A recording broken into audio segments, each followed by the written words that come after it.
জনতা express ছবিটি পরিচালনা করেছেন আজিজুর রহমান। আর জনতা এক্সপ্রেস ছবিতে অভিনয় করেছেন ফারুক, রুজিনা, উজ্জ্বল, জুলিয়া, মতি, রবিউল, সাইফুদ্দিন, রওশন জামিল এবং এটিএম শামসুজ্জামান। জনতা এক্সপ্রেস ছবির গল্পের শুরুতে দেখা যায় যে ফারুক রুজিনাকে প্রচণ্ডভাবে ভালোবাসে এবং রুজিনাও ফারুককে ভালোবাসে। এদিকে এটিএম শামসুজ্জামান এই ভালোবাসা তার মন থেকে মেনে নিতে পারে নাই এবং এটিএম শামসুজ্জামান চেয়েছে যে রুজিনাকে তার গরুনি বানানোর জন্য, কিন্তু রুজিনাকে এটিএম শামসুজ্জামান গরুনি বানাতে পারে নাই। সেই ব্যর্থতাকে বুকে ধারণ করে তার ভিতরে চক্রান্ত শুরু করে একের পর এক করে, কিন্তু সেই চক্রান্ত সফল হতে দেয়নি ফারুক এবং রুজিনা। তারা দুজনকে ভালোবেসে তারা বিয়ে করে ফেলে। বিয়ে করার পর তারা দাম্পত্য জীবন শুরু করে। এক পর্যায়ে ফারুক এবং রুজিনাকে প্রচণ্ড ভালোবেসে বিয়ে করে সে নতুন একটা সংসার সাজানো বাগানের মতন সে তৈরি করে ফেলে। কিছুদিন চলে যায়, তারপর রুজিনার গর্ভে আসে একটি শিশু সন্তান। যখন শিশু সন্তানটি ভূমিষ্ঠ হয়, দেখা যায় পুত্র সন্তান। এদিকে ফারুক একটি ট্রেন চালক, সে ট্রেন চালায়। আর সে যে ট্রেনটি চালায় সেই ট্রেনটির নাম হলো জনতা এক্সপ্রেস। তো ফারুক এক এক পর্যায়ে দেখা যায় সে ট্রেন চালক থাকে, এক এক জেলা থেকে অন্য জেলায় চলে যায়।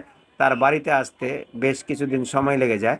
এদিকে রুজিনা তার পারিবারিক সংসার নিয়ে সে ব্যস্ত থাকে এবং তার পুত্র সন্তানকে নিয়ে সে আনন্দ খুশিতে সে দিনযাপন করতে থাকে। এদিকে এটিএম শামসুজ্জামান শুরু করে আবার চক্রান্ত। তার চক্রান্ত শেষ নেই, সেই চক্রান্তে জাল সে বুনতি থাকে, কিন্তু এক পর্যায়ে সেই জালে ধরা দেয় রুজিনা, কিন্তু রুজিনার কোনো ক্ষতি করতে পারে না। এদিকে ফারুকের বোন থাকে জুলিয়া। জুলিয়া আবার ভালোবাসে উজ্জ্বলকে, উজ্জ্বলও প্রচণ্ডভাবে জুলিয়াকে ভালোবাসে। তো জুলিয়াকে ভালোবাসার পর এটিএম শামসুজ্জামান চায় যে আমি যখন রুজিনাকে পাই নেই, তখন জুলিয়াকে আমি বিয়ে করে আমার সংসারে গরুনি বানাবো।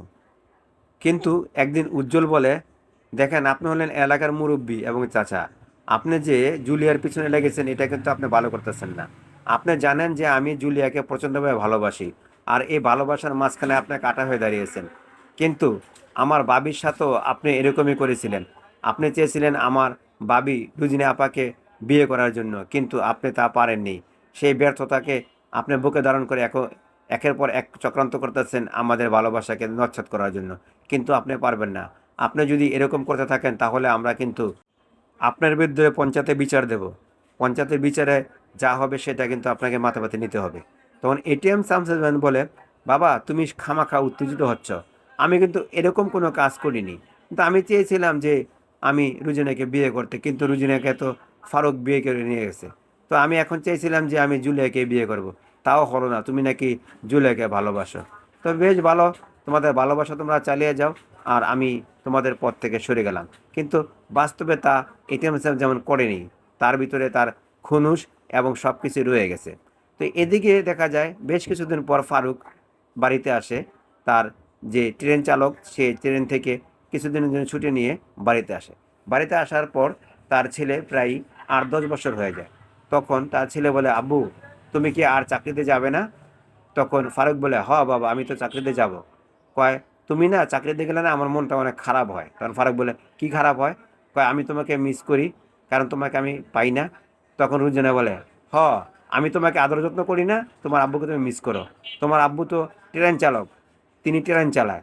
তখন ফারুকের ছেলে বলে, সুমন, ও তুমি jug jug jug jug jug jug train চালাও না, পো করে ট্রেন চালাও, হ্যাঁ?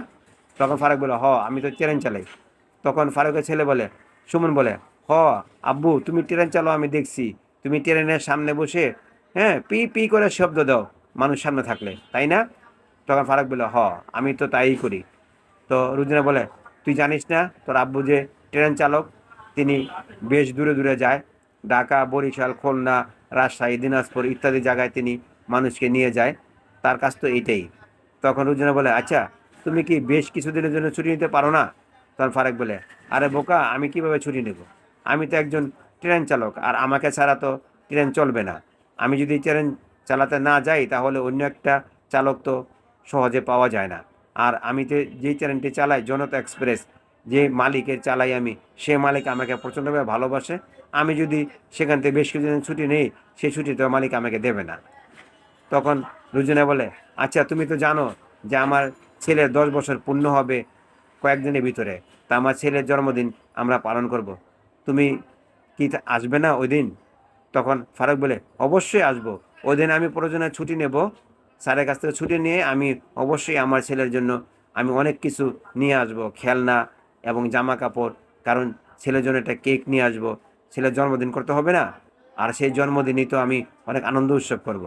তখন সুমন বলে, আব্বু তুমি অবশ্যই কিন্তু আসবে, আমার কিন্তু জন্মদিন 3-4 দিন পর, তুমি কিন্তু না আসলে কিন্তু আমি কেক কাটবো না, আমি কিন্তু অনেক কান্নাকাটি করব।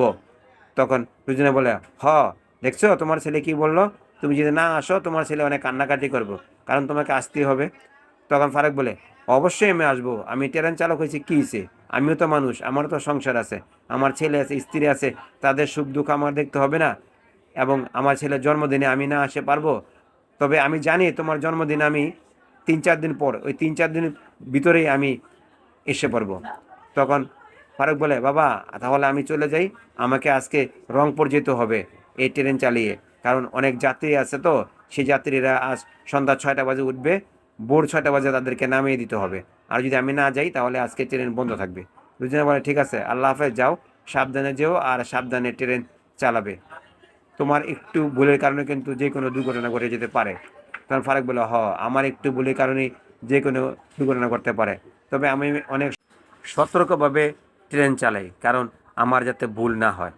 তখন তারপর ফারুক বিদায় নিয়ে চলে যায়, তার পিছনে পিছনে যায় রুজিনা এবং তার ছেলে এবং তার বোন জুলিও যায়। তো ফারুককে বিদায় দিয়ে তারা বাড়িতে যখন আসতে থাকে, তখন এটিএম এসে সামনে দাঁড়ায়। তখন এটিএম রুজিনাকে বলে, আমি চেয়েছিলাম তোকে আমার ঘরের বউ বানাবো, কিন্তু আমি চেয়েছিলাম তোর ননদকেও বউ বানাবো, কিন্তু পারি নাই, কিন্তু তোরা আমার হাত থেকে নিস্তার পাবি না। এমন সময় উজ্জ্বল এসে দাঁড়ায় যে, চাচা আপনাকে না বলেছি যে আপনি এদের পিছু লাগবেন না, আর আপনি এদের যদি পিছু লাগেন তাহলে কিন্তু আমি পঞ্চায়েতে আপনার বিরুদ্ধে নালিশ দেব, সেই নালিশ কিন্তু আপনি অপমানিত হবেন। তো এটিএন বলে, এই বেটা শোন, তোরা আমার বিরুদ্ধে পঞ্চায়েতে কি বিচার দিবি, আমার কোনোই কিছু করতে পারবি না, কারণ যারাই পঞ্চায়েতে বিচার করে তারা আমার কথা উঠে আর বসে। আমি তোদের দুজন থেকে একজনকে না আমি আমার ঘরের বউ বানাবই। রুজিনা তোর বিয়ে হয়েছে কী হয়েছে, তোর সন্তান হয়েছে কী হয়েছে, কিন্তু তোকে এক রাতের জন্য হলেও আমার ঘরে আমি নিয়ে যাব, এবং জুলিয়া তোকে আমিও এক রাতের জন্য আমার ঘরে নিয়ে যাব। তখন উজ্জ্বল গিয়ে লাফ দিয়ে গিয়ে এটিএম সামুজ্জামানকে একটা ঘুষি মারে। তখন ঘুষি খেয়ে এটিএম সামুজ্জামান মাটিতে পড়ে যায়। তখন মাটি থেকে উঠে বলে, শোন উজ্জ্বল, তুই আমাকে মেরেছিস না, এই তোর হাতটা আমি কেটে ফেলবো, দেখিস তোকে আমি কি করি। তখন উজ্জ্বল বলে, তুই আমার কিছুই করতে পারবি না। এমন সময় রবিউল মতি এসে দাঁড়ায়। তো রবিউল বলে, আমগো হুজুর আপনারা চিনেন না, আমগো হুজুর যে কত বড় খারাপ আপনারা জানেন না। তখন এটিএম বলে, এই বেটা হারামজাদা, আমি কে খারাপ?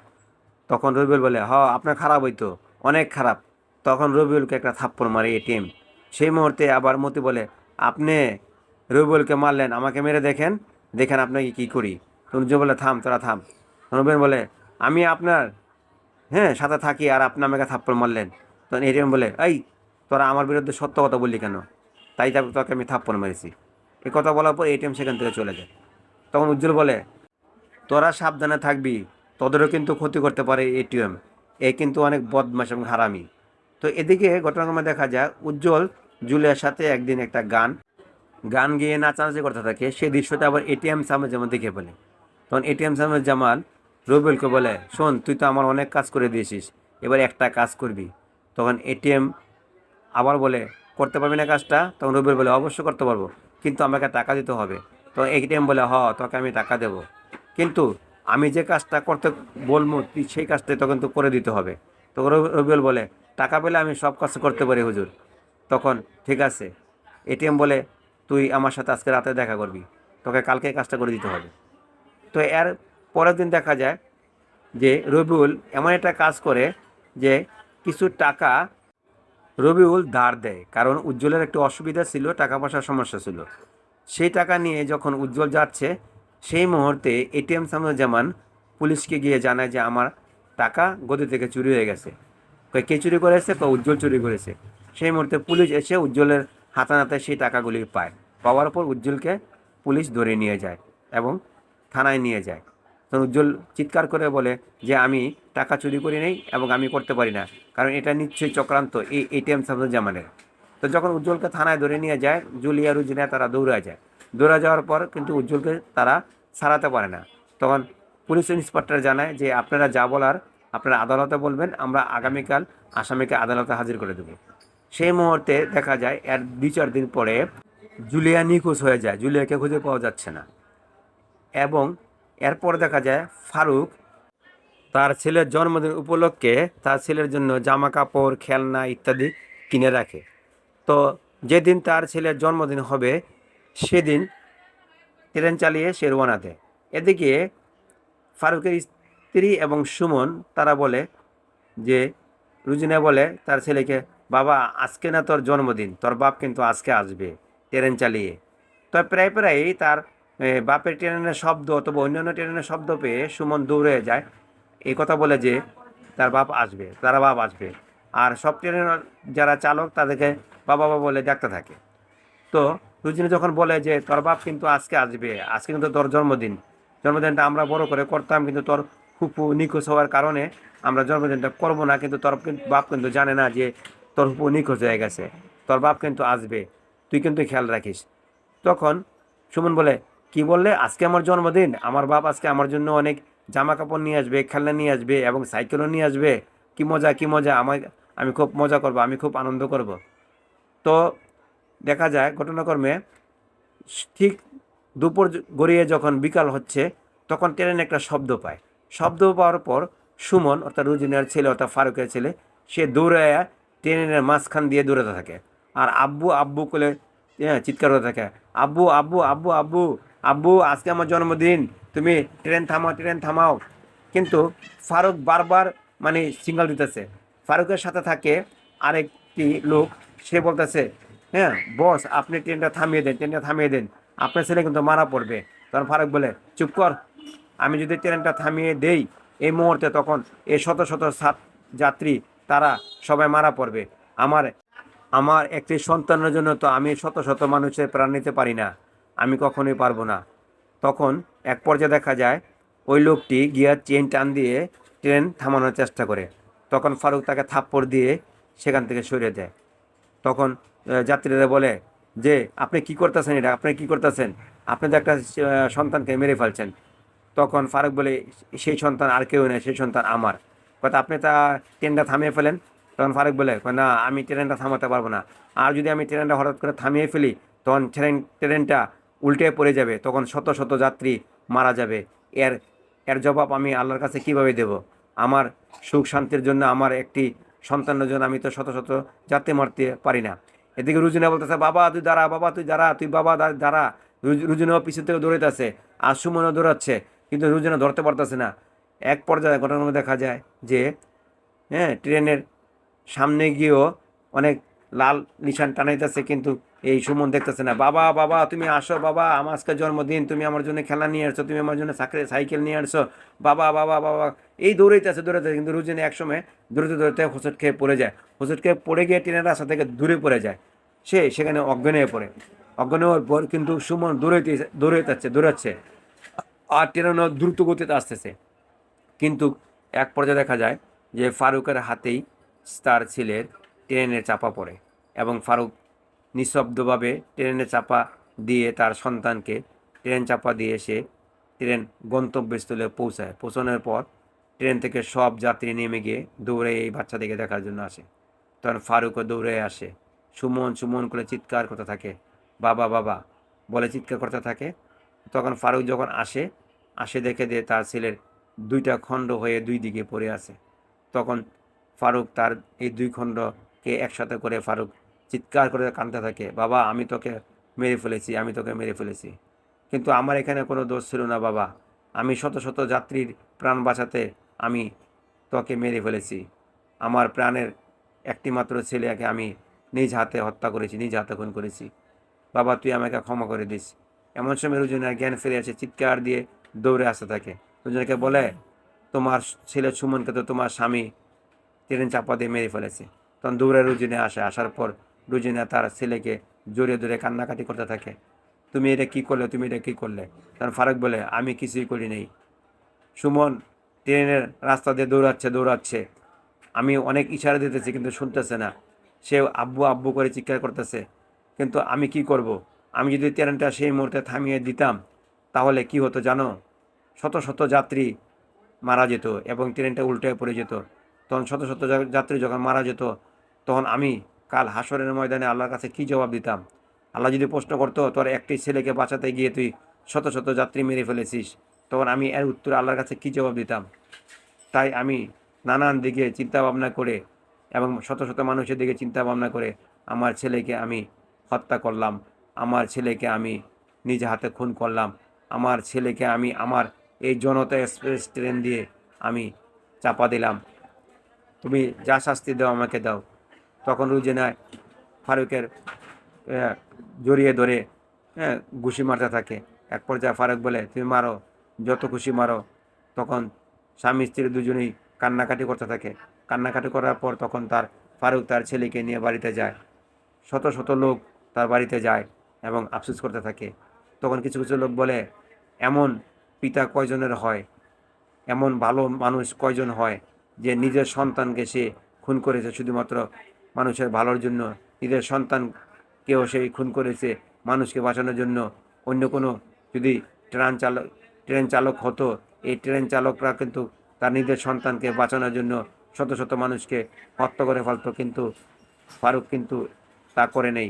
জনতা এক্সপ্রেস ট্রেনটাকে বাঁচিয়েছে, শত শত মানুষকে বাঁচিয়েছে, কিন্তু তার একমাত্র বুকের ধনকে সে হ্যাঁ হত্যা করেছে। তখন সবাই গিয়ে ফারুককে সান্ত্বনা দেয়, রুজি মিয়াকে সান্ত্বনা দেয়, কিন্তু এই সান্ত্বনা কি মানে? মন কি আর মানে? সন্তান হারানোর বেদনা কি মানে? তখন ফারুক এক পর্যায়ে দৌড়ে এসে জনতা এক্সপ্রেস ট্রেনকে জড়িয়ে ধরে বলে, তুই আমার ছেলেকে খুন করেছিস, তুই আমার ছেলেকে খুন করেছিস। আমি যদি তোর চাকরি না করতাম, আমি যদি তোকে চালাতে না চালাতাম, তাহলে তো আমি আমার ছেলেকে খুন করতাম না, আর আমার ছেলে দৌড়ে ট্রেনের সামনে আসতো না। তুই আমার ছেলেকে খুন করেছিস। তখন এই ট্রেনকে সে মারতে থাকে লাঠি দিয়ে, যে আমি আজকে থেকে আর এই ট্রেন চালাবো না, এই জনতা এক্সপ্রেস চালাবো না, প্রয়োজনে আমি কুলি মজুর করে কাজ করে খাবো, কিন্তু আমি আর ট্রেন চালাবো না। তখন রুজিনা জড়িয়ে ধরে বলে, তুমি আর কেঁদো না, তোমার কান্না আমি সইতে পারি না। তখন তারা আবার দৌড়ে চলে যায় তার ছেলের কাছে। তখন ছেলের কাছে জোরে কান্দা থাকে। কান্না শেষে এক পর্যায়ে দেখা যায় যে তখন যখন তাকে মানে ফারুকের ছেলে সুমনকে সবাই নিয়ে যায়, নিয়ে যাওয়ার পরে এক পর্যায়ে ফারুক এবং যে রুজিনা তারা কান্নাকাটি করতে থাকে। তো গ্রামবাসীরা এসে তাদের খাবার দেওয়ার চেষ্টা করে, কিন্তু ফারুক বলে, না আমি খাবো না, আমি খাবো না। তখন গ্রামবাসীরা বলে, এমন সময় রোশন জামিল এসে বলে, বাবা খেয়ে নে, আর না খেয়ে থাকিস না। তখন রুজিনা রোশন জামিলকে জড়িয়ে ধরে বলে, চাচি আমার তো সব শেষ হয়ে গেল, আমাদের তো সব শেষ হয়ে গেল। তখন ফারুক বলে, আমি নিজ হাতে আমার সন্তানকে খুন করেছি, আমার নিজ হাতে আমি আমার সন্তানকে খুন করেছি, হত্যা করেছি। আমার ট্রেনের চাকার তলে আমার ছেলেকে আমি চাপা দিয়েছি, আমার নিজ হাতে, এই হাত আমি রাখবো না। তখন ফারুক এই হাত ভেঙে ফেলার চেষ্টা করে, কিন্তু গ্রামবাসীরা এসে ফারুককে সান্ত্বনা দিয়ে তাকে কোনো রকম বাধা দেয়, কিন্তু তারপরও মন মানে না। এর কিছুদিন চলে যায়, কিছুদিন চলে যাওয়ার পর তখন রুজিনা বলে, তুমি জানো তোমার বোনকে আজকে প্রায় 10-15 দিন যাবৎ আমরা খুঁজে পাচ্ছি না। তখন ফারুক বলে, কি? এদিকে আমার ছেলে মারা গেছে, আমার ছেলে আমি মেরে ফেলেছি, আবার আমার বোনও খুঁজে পাওয়া যাচ্ছে না, কিন্তু আমার বোনকে কে নিয়েছে? আরেকটা দুঃসংবাদ আছে, উজ্জ্বলকেও পুলিশ ধরে নিয়ে গেছে। তবে এটিএম শামসুজ্জামান চাচা আছে না, সে উজ্জ্বলকে ধরিয়ে দিয়েছে, তার টাকা নাকি চুরি হয়েছে। তখন ফারুক বলে, এই সব কিছুর জন্য দায়ী হলো এটিএম শামসুজ্জামান, সে আমার বোনকেও তুলে নিয়ে গেছে এবং তার ভালোবাসার সাথীকেও সে পুলিশে ধরিয়ে দিয়েছে। তো এক পর্যায়ে কোনো কোনো দেখা যায় যে জুলিয়াকে যেখানে বন্দি করে রাখে সেখান থেকে সে ছাড়া পায়। ছাড়া পাওয়ার পর তো জুলিয়া যখন ছাড়া পায় তখন দৌড়ে এসে পালিয়ে যেতে চায়, কিন্তু সে পালাতে পারে না, আবার এটিএম শামসুজ্জামান তাকে ধরে ফেলে। ধরে ফেলার পরেও তখন এই জুলিয়া এটিএম শামসুজ্জামানকে সামনে একটা দা পায়, দা দিয়ে এটিএম সামুজ্জামানকে কুপিয়ে হত্যা করে। হত্যা করার পর সে সরাসরি থানায় চলে যায়। থানায় গিয়ে বলে, আমি এটিএম শামসুজ্জামান চাচাকে খুন করেছি এই দা দিয়ে, আমারকে ফাঁসি দেন, আমি আর বেঁচে থাকতে চাই না। কারণ আমি সেখানে শুনতে পেরেছি যে আমার যে ভাতিজা সুমন ছিল তাকে আমার ভাই নিজ হাতে খুন করেছে, ট্রেনে চাপা দিয়ে মেরেছে। তাই আমার এই জীবন রেখে লাভ নেই, আমার ভালোবাসার সাথীকেও হ্যাঁ এটিএম শামসুজ্জামান ধরিয়ে দিয়েছে, আমার এই জীবন রেখে লাভ নেই। তখন দারোগা সাহেব তাকে অ্যারেস্ট করে। অ্যারেস্ট করার পর কিছুদিন পর উজ্জ্বল জেল থেকে ফেরত আসে। আসার পর উজ্জ্বল সরাসরি চলে আসে জুলিয়াদের বাড়ি, অর্থাৎ ফারুকের বাড়িতে। তখন ফারুককে জড়িয়ে ধরে উজ্জ্বল বলে, জুলিয়া কোথায়? তখন ফারুক বলে, জুলিয়া জুলিয়া এখন জেল খালায়। কারণ জুলিয়া এটিএম শামসুজ্জামান চাচাকে খুন করেছে, কারণ তাকে সে গুম করেছিল, তাই আমার বোন তাকে খুন করে এখন জেলে। আর আরেকটা কথা, আমার ছেলেকে আমি খুন করেছি, আমার জনতা এক্সপ্রেস ট্রেন দিয়ে আমার ছেলেকে আমি চাপা দিয়েছি। তনুজন বলে, কি ভাইয়া, আপনার ছেলেকে আপনি নিজে খুন করেছেন? তখন ফারুক বলে, আমার ছেলেকে আমি খুন করেছি, আমার ছেলেকে আমি খুন করেছি, কিন্তু আমাকে থানা হাজতে কেউ ধরতে আসে নেই, কারণ আমি নাকি নিষ্পাপ নিষ্কলঙ্ক, আমি নাকি আসামি না, আমি নাকি শত শত প্রাণ, শত শত মানুষের প্রাণ বাঁচিয়েছি এবং জনতা এক্সপ্রেসকে বাঁচিয়েছি, দেশের সম্পদ বাঁচিয়েছি এবং সব কিছু করেছি, এবং এই জন্য আমার আত্মত্যাগের কারণে আমাকে পুলিশ গ্রেপ্তার করে নেই, আমাকে ধরে নিয়ে যায় নেই। কিন্তু তুমি বলো আমি কি ঠিক কাজ করেছি? তখন উজ্জ্বল বলে, ভাইজান, আপনি দেশের জন্য, শত শত মানুষের জন্য আপনার নিজের সন্তানকে যে আপনি খুন করেছেন, না, আপনি খুন করেন নাই, আপনি একটা মহৎ কাজ করেছেন। কারণ আপনি মনে করছেন যে আপনার ছেলের থেকে এই শত শত প্রাণের দাম অনেক বেশি, কারণ একটি ট্রেনে শত শত লোক থাকে এবং শত শত সন্তান থাকে। সেই শত শত সন্তান যদি মারা যেত, তাহলে আপনি আল্লাহর কাছে কি জবাব দিতেন? তখন ফারুক বলে, তুমি ঠিকই বলেছো, একটি ট্রেনে শত শত লোক থাকে, শত শত বাচ্চা থাকে, শত শত শিশু বাচ্চা থাকে, শত শত মায়েরা থাকে, বোনেরা থাকে, ছোট ছোট ভাই বোনেরা থাকে। আমার একটি সন্তান বাঁচাতে গিয়ে যদি আমি শত শত মানুষকে হত্যা করে ফেলতাম, শত শত শিশু বাচ্চাকে হত্যা করে ফেলতাম, শত শত মা বোনদেরকে হত্যা করে ফেলতাম, শত শত ভাই বোনদের যদি হত্যা করে ফেলতাম, তাহলে কাল হাসরের ময়দানে আল্লাহর কাছে কি জবাব দিতাম? তুমি বলো উজ্জ্বল ভাই। তখন উজ্জ্বল বলে, ভাইজান, আপনি যা করেছেন শুধুমাত্র আপনার দেশের ভালোর জন্য করেছেন, আপনাকে কেন পুলিশ ধরে নিয়ে যাবে?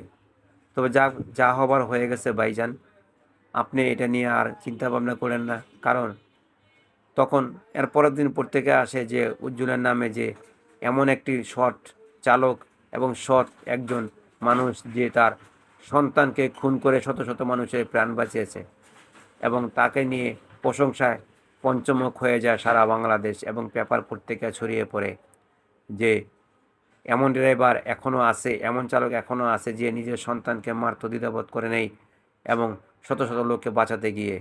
এমন ড্রাইভার কয়জন আছে? তো শেষ প্রশংসার খবর শুনেও ফারুক কান্নাকাটি করে রুজিনা তো পাগলের মতন হয়ে যায়। রুজিনায় সারাক্ষণ গিয়ে ট্রেনের রাস্তায় যেই জায়গায় সুমন অর্থাৎ রুজিনার ছেলে মারা গেছে সেই জায়গায় গিয়ে কান্নাকাটি করে। তো সেখানে ফারুক গিয়ে তাকে ধরে নিয়ে আসে, কিন্তু খাওয়া দাওয়া বন্ধ হয়ে যায়। তখন উজ্জ্বল একদিন বলে, ভাবি সাহেব, আপনি যদি এরকম করেন তাহলে তো সুমনের আত্মা কষ্ট পাবে, তা তো কষ্ট হবে, তা তো শান্তি পাবে না। তখন ফারুক বলে, ঠিকই বলেছে উজ্জ্বল, ঠিকই বলেছে, আমরা যদি কান্নাকাটি করি তাহলে তো আমার ছেলেদের কষ্ট পাবে, আমার ছেলে তো অনেক কষ্ট পাবে, আমরা আর কাটবো না, আমরা আমার ছেলের জন্য দোয়া করব, ফরিয়াদ করব, আল্লাহ যাতে তাকে ব্যস্ত নসিব করে। কারণ আমার ছেলে তো কোনো পাপ করেনি, অন্যায় করেনি, অবশ্যই আল্লাহ তাকে ব্যস্ত নসিব করবে। উজ্জ্বল বলে, ভাইজান, আল্লাহ তাকে ব্যস্ত নসিব করবে। এমন সময় মতিরুল এসে বলে, দেখেন ভাইজান, আপনি আর এরকম করেন না, আপনি যা করেছেন, যা হয়েছে, শুধুমাত্র আপনার ভুলের কারণে না, আপনার বিবেকের কারণে। আপনি বিবেককে নাড়া দিয়েছিল, কারণ আপনি চেয়েছিলেন যে আমার ছেলের বিনিময়ে আমি শত শত প্রাণ বাঁচাবো, সেটি আপনি করেছেন। আপনি একটি মহৎ কাজ করেছেন। যদিও আপনাকে সান্ত্বনা দেওয়ার ভাষা আমাদের নেই, তারপরও আপনাকে আমরা সম্মান করি, শ্রদ্ধা করি যে আপনার মনটা যাতে আল্লাহ শান্ত করে দেয় এবং আপনি যাতে আগের মতন স্বাভাবিক হয়ে আবার জনতা এক্সপ্রেস চালাতে পারেন।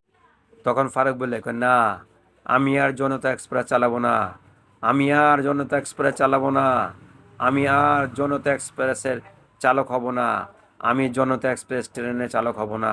কারণ যেই ট্রেন দিয়ে আমি আমার ছেলেকে হত্যা করেছি, যেই ট্রেন দিয়ে আমি আমার ছেলের প্রাণ নিয়েছি, যেই ট্রেন দিয়ে আমি আমার ছেলেকে চাপা দিয়েছি, আমি আর জনতা এক্সপ্রেস চালাবো না। না। তখন ফারুক দূরত্ব থাকে, রুজিনও দূরত্ব থাকে, তখন পিছনে পিছনে উজ্জ্বল দূরে থাকে। এমন সময় সামনে দিয়ে আসে জুলিয়া। তখন ফারুককে জুলিয়া জড়িয়ে ধরে বলে, ভাইজান, সরকার আমাকে ছেড়ে দিয়েছে, কারণ আমি অনেক ভালো কাজ করেছি এবং সরকার আমাকে নির্দোষ বলেছে এই কারণে যে আমি নাকি আমার ইজ্জত বাঁচানোর জন্য আমি এটিএম সামুজ্জামকে খুন করেছি। এমন আইন আছে যে আমার ইজ্জত বাঁচাতে গিয়ে যদি কাউকে খুন করি তাকে নাকি খালাস দিয়ে দেয়। তো সরকার আমাকে খালাস দিয়েছে। আমি সব কিছু শুনেছি আমি জেল থেকে। ভাইজান, আপনারা কোথায় যাচ্ছেন? তখন ফারুক বলে, না, আমি এখানে থাকবো না। দুজনে কয়, আমরা এখানে থাকবো না। তখন তারা দূরে যেতে চায়, কিন্তু উজ্জ্বল এবং জুলিয়া তাদেরকে বাধা দিয়ে ধরে তাদের বাড়িতে নিয়ে আসে। এভাবেই জনতা এক্সপ্রেসের গল্পটা দুঃখের মধ্যে দিয়ে শেষ হয়। কিন্তু আজিজুর রহমান সাহেব জনতা ছবিটা পরিচালনা করতে গিয়ে তার চোখেও জল এসে গেছিল। যারা হলে ছবিটা দেখতে গেছিল, এই দৃশ্যটা দেখার পর তাদের চোখেও জল এসেছিল। তারা কান্নায় ভেঙে পড়েছিল। হলে কান্না আর কান্না যে এমন এমন ড্রাইভার, এমন চালক, তার সন্তানকে সে নিজেই খুন করেছে, হত্যা করেছে, শুধুমাত্র মানুষের ভালোর জন্য, মঙ্গলের জন্য। কজন আছে যে দৃশ্যটা, যে যখন ফারুক তার ছেলেকে ট্রেন চাপা দেয়, তখন হলের মানুষ, হলের মানুষ না না করে চিৎকার করতে থাকে, না না না না না না, এটা তুমি কোন, এটা করো না। কিন্তু না, ফারুক সেটা করে ফেলে। আর করে ফেলে বলেই সেই দর্শক তারা চিৎকার দিয়ে ওঠে যে এটা কী করলো। তখন দর্শকের চোখে খালি পানি আর পানি, কান্নায় তারা হলের ভিতরে ভাসিয়ে ফেলে, তাদের চোখের অশ্রু জোর করে পড়তে থাকে।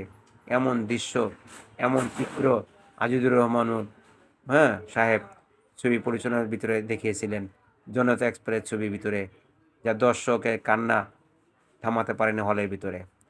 মানুষ এক একবার এই একটা দৃশ্যর জন্য হলে বারবার এই ছবিটা দেখেছিল, যে এমন একটি ছবি তৈরি করেছে জনতা এক্সপ্রেস নাম।